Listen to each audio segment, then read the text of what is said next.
This is awkward. You guys have fun? You do? Everything's starting to swell up. That sucks.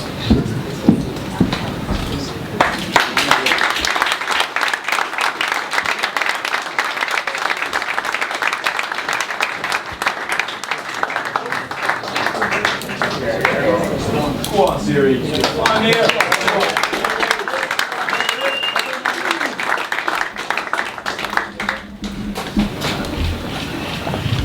What a night. Wow. Told you last time I was here that Ireland's pound for pound the loudest, greatest place for an event. And they blew the doors off this place tonight, man. It was crazy. I literally have every fighter in the UFC roster saying they want to fight in Ireland now. Everybody wants to fight in Ireland. The attendance tonight was 9,500. We did a $1.4 million gate US. The performance of the night goes to Gunnar and Conor.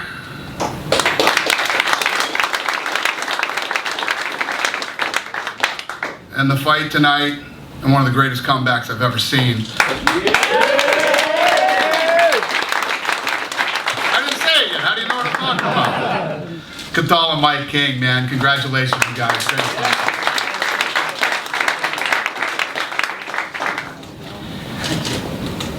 Conor will be here in a minute. He's still dealing with the commission. Who's got the first question? Grab the mic, yep. Who to start with? I'll start with Ian. You've got a bandage around your finger, and yesterday I noticed at the weigh-ins when you were squaring off and you had your hand out, like that finger was kind of extended. Did you have a bad finger going into the fight? Yes, I do. I had surgery, 2 surgeries. Last year after my fight in Brazil, I crushed my hand pretty bad. And it's never fully recovered, but that's just how the world goes for fighters, you know. Did they give you any specific problems you weren't expecting? And what did the strength difference feel like? Because you look like you're a bit more size than you. You know, I wouldn't say he was stronger than me, he was just heavier. You know, I think the speed was a big thing, especially on the ground. I think it was, I'm just as stronger than he is. Wrestling-wise, I think I showed up. Definitely technically better, but I think, you know, technique and strength will always be better than just bulk and strength. And Cathal, congratulations, huge night, well done. If you could just tell us something, you know, how the fight felt for you, and also did the crowd play into you making that comeback at all? Well, the crowd were amazing, but if you look at my fights, I'm the type of fighter that I just never give up when I'm always in a fight. I know a lot of people said they thought it was done, but at no point during that fight did I think I was done. I was in a bad position, but I was always coming back to win that fight. A question for Neil Seery. Yeah, congrats on the win, and on behalf of the room, condolences on your family's loss, and special thoughts to Alan. Thank you. Any chance you weren't going to turn up tonight and fight because of what you and your family went through? No, not a chance. It was one of them that had to be just selfish for the week, that I just had to switch off and go out and do what I had to do. And now I can go home and grieve with the rest of my family, so that's just the way it goes. And you mentioned in the post-fight interview you were a little bit disappointed with your striking. You thought it was sloppy. You looked like you were really trying to stop, like you were trying to knock him out with every punch. Was that going through your mind? Yeah, well, there was a lot going through my mind this week, and I just wanted to get in there. Everybody knows that I try to finish every fighter that I get in there with, and I had a couple of occasions there that I could have finished him, but I just didn't want to commit to that ground game with him because I know he was strong off his back and stuff, you know. So with that, I was wrestling, and as I say, my boxing was sloppy tonight, but kind of away with the win. That's all that counts. And how do you feel? Like how soon would you like to get back in? Any injuries coming off the fight? No, 100%. I'd love to take a week off and then straight back in and fight anybody at this stage. Right. And a question for Norman. Congrats on the finish. First in 5. first finishing 5 fights. How soon would you like to get back in? I know you called out Diego, but how soon would you like that or another fight to happen? Well, I'm going to take a little bit of time off after this fight. I'm going to go on holiday for a few weeks, so I'm probably looking at maybe, what are we on here, July, October time, maybe October, November. But I hear the UFC is coming back to Sydney in November, so that'd be a great card to get onto. So, you know, I'm willing to fight anyone. You know, I said before, I'm tough. I ain't no easy fight for no one. You know, and I says I was going to finish this dude tonight, and I did it. As the saying goes, it's like a box of Pringles. Once you pop, you can't stop. You know? So it's great to get back on that track again. Conor McGregor, over here to your left. Congratulations, huge night, well done. And I'd just like to hear your thoughts about the fight, the crowd, the kind of pressures you were feeling, the whole build-up, and how it turned out. It's a dream come true, and to walk out there and the noise of that crowd, like, it actually got so loud that it wasn't sound anymore. It was like a buzz. It was like a buzzing. Like, it went past sound. It was phenomenal. You know, It got to 111 decibels after when he came out and during his fight when he won. A rock concert is 110. There you go. We Irish love to have a knock, and you know, and we've been starved of this of the UFC for 5-6 years now. This is our first event. I'm proud of all the Irish people and all the die-hard UFC fans that came out and showed that we are a nation that supports this sport and the UFC. You know, and I believe football stadiums, Aviva Stadium or Croke Park is definitely in the near future. As I was saying to Dane and Lorenzo backstage, there's a big festival on right now, a big music festival on in Marley Park. The All Irelands are then as well tomorrow, I believe, or one of the days. But there's been big events on around this whole event. But yeah, every single thing is sold out in record time. So it's there. So hopefully, now I don't know what way the champion. The current champion's out injured at the minute, so let's bring one of these so-called number one contenders over and let's fill out a stadium and let's see who the real number one contender is. Yeah, you said the fight at one point was louder than a rock concert. Is Conor McGregor a rock star? People like him. Can you confirm the rumour that the UFC is going to be flying this crowd to every event from now on? Yeah, I want to do a fight here again next Saturday. Oh, probably. Carl, in that first round, did you think the fight was close to being stopped? I was worried about it at one stage, but thankfully I have one of the best referees, if not the best referee in the world, in there with me, Mark Goddard, and he knew I was still in the fight.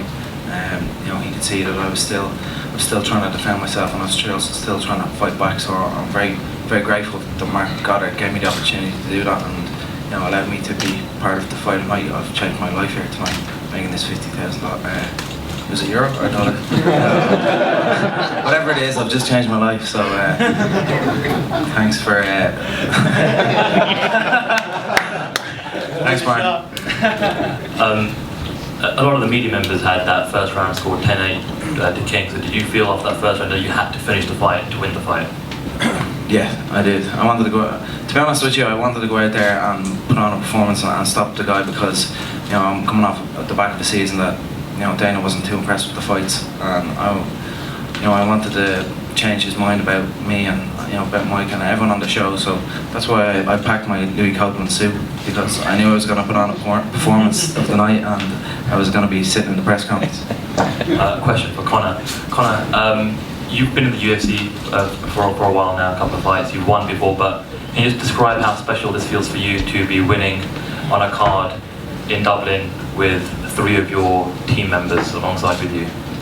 Honestly, sitting up here and then listening to all the other Irish voices and all, but even there's a guy, David Allen, there who's like, he's like senior executive or something. He's backstage now. He's an Irish guy now. We're creeping in bit by bit, yeah. But before you know it, there'll be an Irish guy up there as well talking. So it's exactly as I planned. Yeah, I didn't say we were here to take part. I said we were here to take over. You've obviously said, you know, heading into this fight that you think that you could be the champion by the end of the year. You know, we've had Cub Swanson here all week. A lot of talk about potentially fighting Poirier next. Give us a name. Who do you want next? If you had to pick one fight to fight next, who would it be?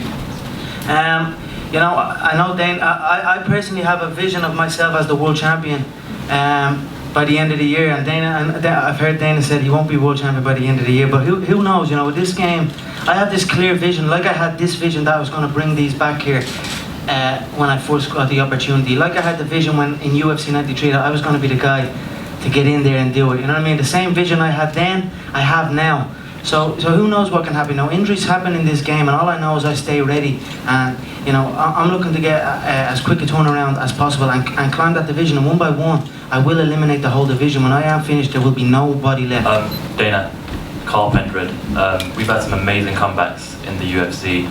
Where does that rank for you?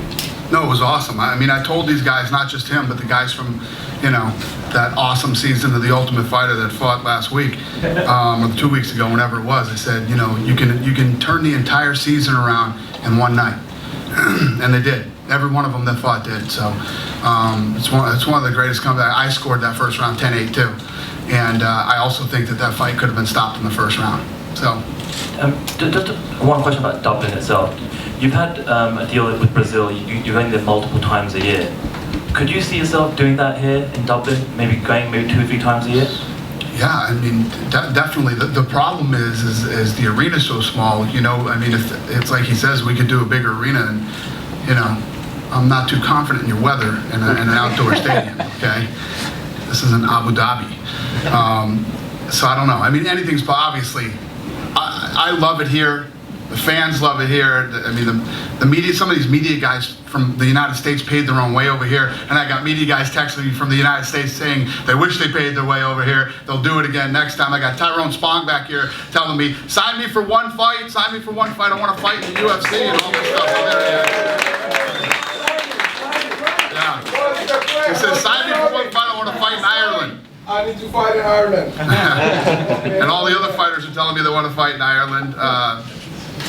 Manoa was telling me last night, I love this place, man. I've never been to Ireland. I love this place. We were out last night. He's telling me how much he loves it here. I mean, everybody loves this country. It's awesome. Can you just talk about and then this guy's scaring me with the visions. You know the visions thing? Ronda Rousey tells me about all these visions she had, visions, and now he's doing the same thing. Can you just talk about the fans? Because if you're watching this on Fight Pass, on TV, or wherever you're watching it around the world, the fans play such a big part in the most successful Fight Pass fight ever. Really? Yeah. Probably no surprise there. But can you just talk about the fans and how much of an important part they play in the viewing experience of UFC on TV? And yeah, well, it's this crazy thing, again, talking about Ireland. The first fight here that we did in Ireland, I said pound for pound, this is the greatest place ever. The noise, the this, the that, you know, the first time we were here. And then the second time we're here, it's like the event in Ireland has become an event in itself. You know what I mean? It has now become this place people are like, wow, I have to see a live event in Ireland. I don't know if I answered your question, but that's the answer. Question for Mr. Paddy Holohan. Paddy, obviously you're first up tonight and the biggest underdog out of the Irish fighters on the card. How did being the underdog make you feel coming into the fight? And can I also ask, how much did your win provide a catalyst and a domino effect for the other Irish guys on the card, do you believe?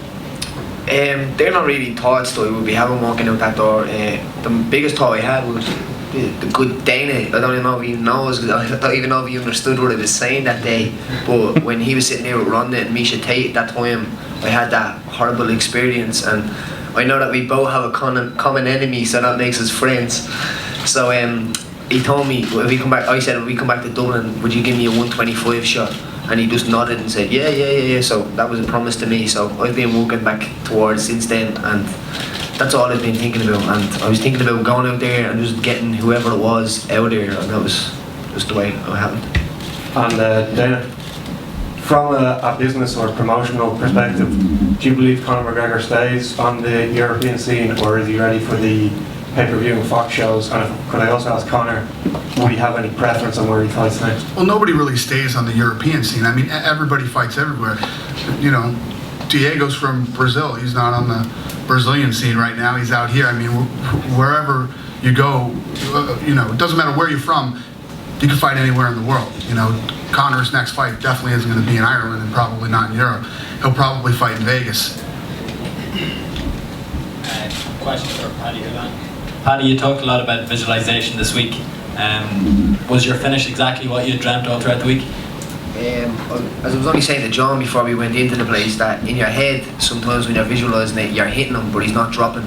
So then you just go out there and just hit him, and then they do drop sometimes. So I think I've been dropping guys and I'm a flyweight with one shot, and I'm dangerous on the ground, I'm dangerous everywhere. So I think I can give this a good run, yeah. And have Conor, he taught me a few things. Question for Dana. Something like this, you see how big the event was. Would that prompt maybe a mini international fight week to be brought to Ireland, make it a longer event? Every time we have a good event somewhere, somebody says, "Are you bringing International Fight Week here?" International Fight Week's in Vegas. The 4th of July week. That's where it'll always be. Usually, it might be Gary or someone who knows, but usually at these events in Europe, it's confirmed about a date for the following year. Is it due to the stadium situation that we won't maybe know for the next couple of months when and if the UFC will be coming back to Dublin? Yeah, I don't know. Like I said, Gary, you want to make that call right now or what?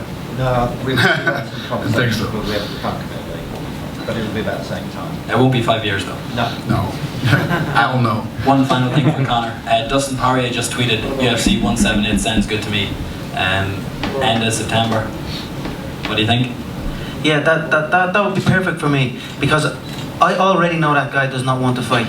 His teammate Cole Miller, they're from the same camp, pulled out of the fight. He was scheduled to be here to compete tonight, but he pulled out. And you're trying to tell me that Dustin Poirier, top 10 guy, and Nick Lentz, a top 10 guy, both of whom had no fight scheduled, didn't know about Cole's injury? They would have known before the UFC would have known. They would have heard about the UFC, or they would have heard that Cole was pulling out before the UFC would have heard. And yet nothing. They didn't campaign for it. This is a main event slot. One of the fastest selling, you know what I mean? It's a big event, but yet there wasn't a peep out of both of them. So I know he doesn't want that fight. He can pretend that he wants to fight and send out his little tweets about this and that, you know what I mean? But let's do it. One by one, I will take every single one of them out. If next in line is Dustin, that's no problem. I have a question for the SBG Ireland team, really. One of the things that you guys bring up all the time is John Kavanagh. I know you haven't got all night, but can you sum up just how much John brings to the team and helps you progress your talents? Who's that for, me? For anybody from the SBG. Honestly, I think I speak for us all. John has changed our life. John has such a... He's so precise with details. It's the little details that, when John says something, some sort of little movement, and it just makes complete sense. And his approach as well, it's a laid-back approach, nothing is forced. John has definitely been an inspiration for us all, and we've all came up under John. Without John, there is no us. John, they don't call him the godfather of Irish MMA for nothing. And anyone that knows him and anyone that has trained with him knows that he is a master of human movement. He's a genius at this game. It's not just on the mats that he helps us out either, though. Like I just said, it changed my life earlier on, and as Conor said before, we don't have a pot to piss in. Until you're in the UFC, you don't make any money. And John has let me stay in his apartment free of charge, and don't have to pay any rent. And I will now. I'm not living there. Well, I'm not living there anymore, but no, he has let me live in his house free of charge, and that's what I'm saying. It doesn't just stop in the gym. John has been there for us. There's 4 of us here. Me, Gunny, Conor and Paddy. We've been training together since we were 18, 19, and we've come up, and John has been since Gunny just wore his pants to train him. John should have gotten performance of the night, actually. Yeah, I agree.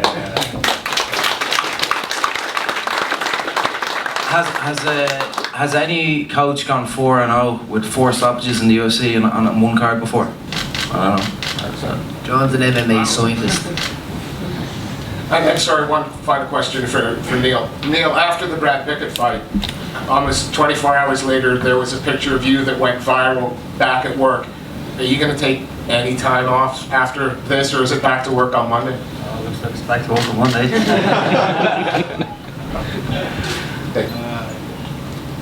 Question for Dana over here. Do you have an idea in your mind yet who you'd like Conor to fight next? No, I don't know yet. We'll figure it out. Cathal brought it up. Are the bonuses on the Euro shows in Euro or US dollars? Euro. US dollars. Boo. And one more for you. Given Gunnar's performance and how he's fought as of late, yesterday we were talking about if Rory McDonald made sense. Do you think he's ready for that, or do you want to move him up a little slower? I don't know. You know, I think that, you say that's the fight he wants? Is that what he said he wanted? That's what his coach wants. He doesn't like calling people out, but that's what his coach wants. I don't know. Let me talk to the guys and see what they think. You know, what I don't like is you see these guys who are talented, super talented, but don't have the big fight experience yet, taking these big jumps up. But we'll see what happens. I don't know. We'll see. Let me talk to his people and talk to him and really see what we want to do here. Question for Diego. Once you were in there and experienced everything, did the crowd get to you at all? Because obviously it was very loud. Did you even notice them? Did it affect your performance? No, actually, first of all, I want to say thanks to Conor McGregor for, doing what he said, finish the first round. Congratulations.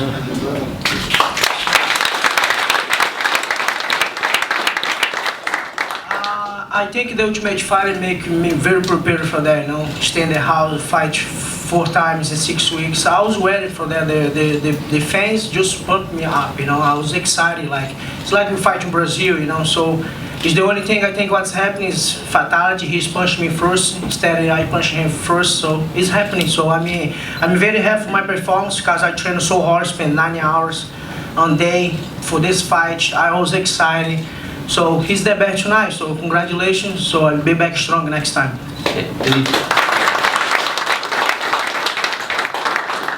Anything you wish you could have done differently?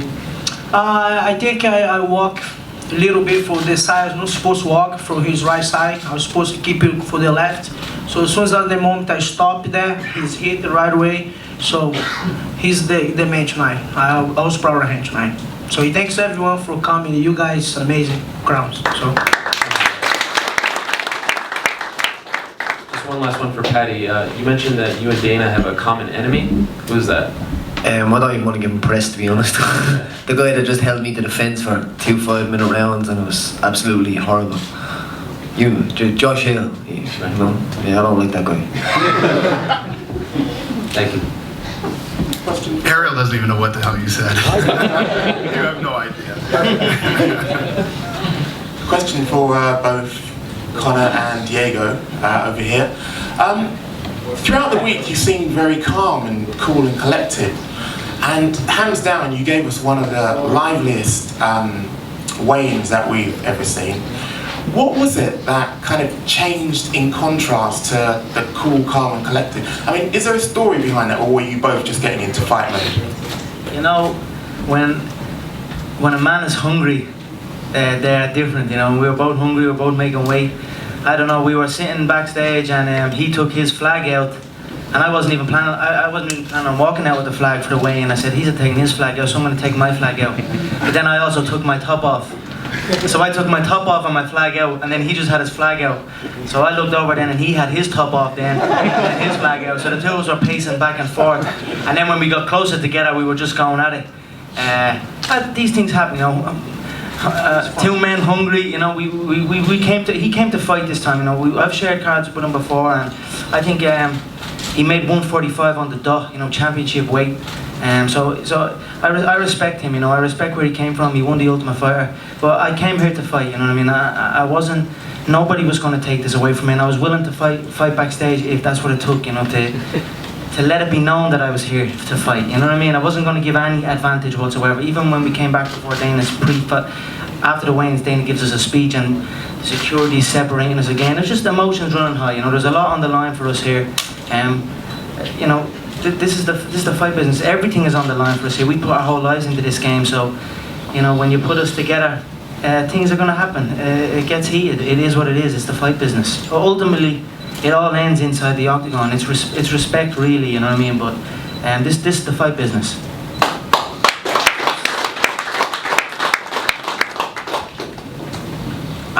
Norman, I heard we've seen Conor bring Conor spearhead bringing the UFC back to Dublin. How much do you want it to go up to the Odyssey? We've seen an event there before. Do you think there is a chance of UFC coming to Belfast in the future? Yeah, we just asked Dana that about an hour ago, didn't we, Dana? And he said, yeah, there's a possibility. They're looking at the options, so that would be a great opportunity for me to headline or something, co-main event. The last time they were there was 2007, so it's a long time ago. So it'd be great if they could have an event there. That would be absolutely unbelievable. And just one more for Ilya. We saw you yesterday come out in the weigh-in. What'd you call me? Called you Ilya. No, yeah, we saw you come out yesterday waving the hurley, and then we saw your backroom staff come out today. How important was it for you to get the Irish fans on your side straight away?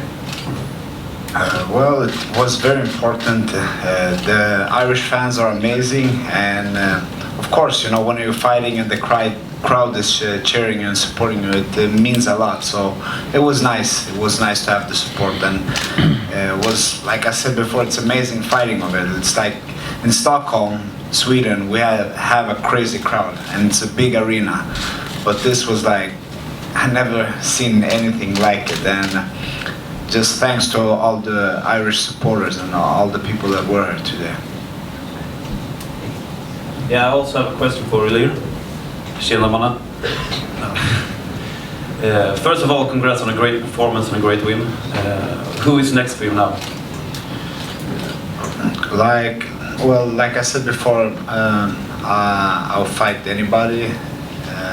I'm just working my way up and hopefully fighting top 10. That's my goal. You had all of your 3 fights in Europe. Do you want to go to America next?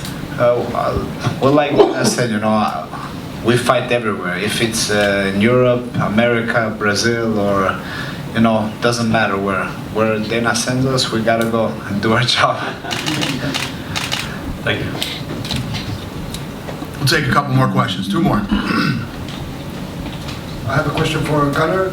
Gunnar, you were talking about your stand-up, that you've been working a lot on it. How would you assess your performance on the feet? What? How would you assess your performance on the feet?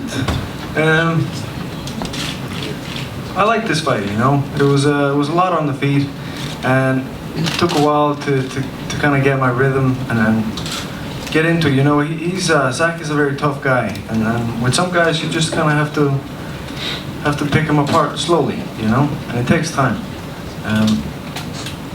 Zach knew what he was doing from every position, so in the second round I started picking up the pace, putting a little bit more pressure on him, picking up my speed, and I was happy with my stand-up today, yeah. Thank you. I have a question for Ian. Ian, a lot of fans have been talking about a matchup between you and John Lineker as a #1 contender fight. What are your thoughts about that? And Dana, can you comment on that? Sign me up. Like I said, I'll fight anybody. You know, he's top 5 or whatever. And just like tonight, you might hit hard, but you can't touch me. So we'll see how that goes, you know. And I think if you look at like the Bogatinov fight, he's got pretty big holes in his wrestling and jiu-jitsu. So that's a fight I'd love to take. One more question. Go ahead. One question for Norman and one for Diego. Yeah.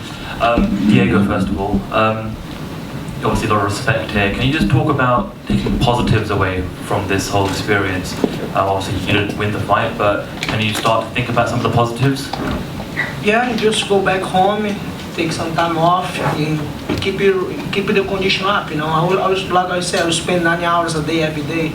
I come to fight Conor. You know, I come to try to do my best. Like I would say, he's the best tonight. I cannot do anything. I'm not upset about myself, you know, because I bring the fight. So the wins, the way he say, he's bringing his flag, I bring my flag, he's taking his shirts, I take my shirts. He's all ready to go right there, you know, like it's funny, and right now we talk about that, but you know, it's amazing how the UFC make everything before and then after it's cool. So I'm gonna go just back home and push myself hard. In whatever way UFC call, I make sure I'm gonna be doing my best. So. And for Norman, Diego Sanchez, why did you call out Diego Sanchez after the fight?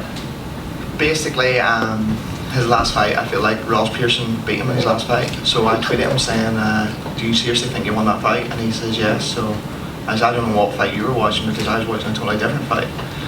So for that reason, I just felt like I wanted to fight him. I think it'd be an interesting matchup. He's in the top 20, top 15. And that's where I want to be, you know. I want to push right up into them rankings, because I'm here for the long haul. I ain't going nowhere, you know. So I know he's a big draw for the UFC, you know. He makes a lot of money, you know, but I think it'd be a great stepping stone for me. And possibly we can make it happen, maybe in Australia, or maybe even anywhere. It doesn't matter. I'll fight anywhere. Maybe I'll fight him in America, Vegas, Brazil. Doesn't make no difference to me. I'll fight him. So that's it, really. Thank you guys very much. We appreciate it. Have a good night.